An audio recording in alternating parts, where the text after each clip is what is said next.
Senator Clinton. Turning now to our border with Mexico, there is new evidence tonight concerning Mexican military incursions across that border into this country. We've reported here on many of the incidents over the past. Tonight, we report just how serious and how widespread those threats are, as KCY now reports some of the armed Mexican military and police officers crossing that border are smuggling everything from drugs to illegal aliens. In July 2006, Border Patrol agents observed a Mexican police vehicle escort 5 people to a gate on the All-American Canal near Calexico, California, on the U.S. side of the border. The 5 illegal aliens were apprehended by U.S. authorities, while the police vehicle returned across the border.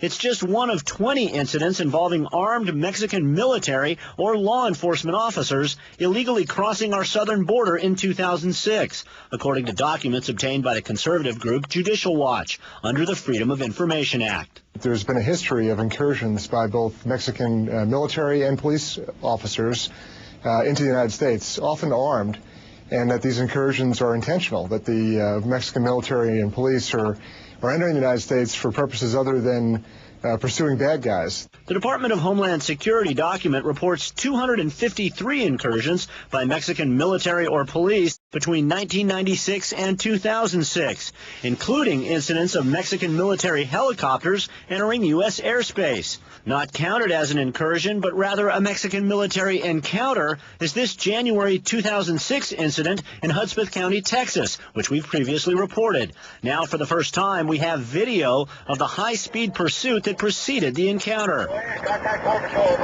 Texas public safety officers chased a Cadillac Escalade and 2 other vehicles near the Rio Grande. One of the vehicles escaped across the border. Another became stuck in the river, whereas these photos show men in fatigues unloaded bales of marijuana under the protection of a Humvee armed with a .50 caliber machine gun.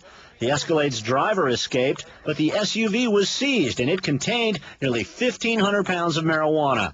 At the time, Homeland Security Secretary Michael Chertoff said this.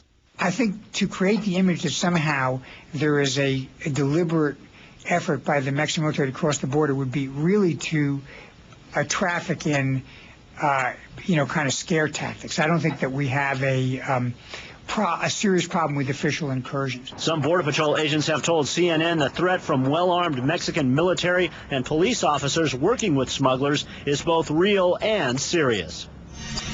Neither the Mexican Embassy nor the Department of Homeland Security returned our calls seeking comment on Mexican military incursions. Judicial Watch says it hopes to have details of more recent incursions within a few weeks. Lou? Well, good for Judicial Watch and for taking the initiative. And my God, what in the world is this Secretary of Homeland Security thinking? Michael Chertoff sounds like a precious, deluded, naive fool saying things like that about the border and Mexico. I mean, what is he thinking about?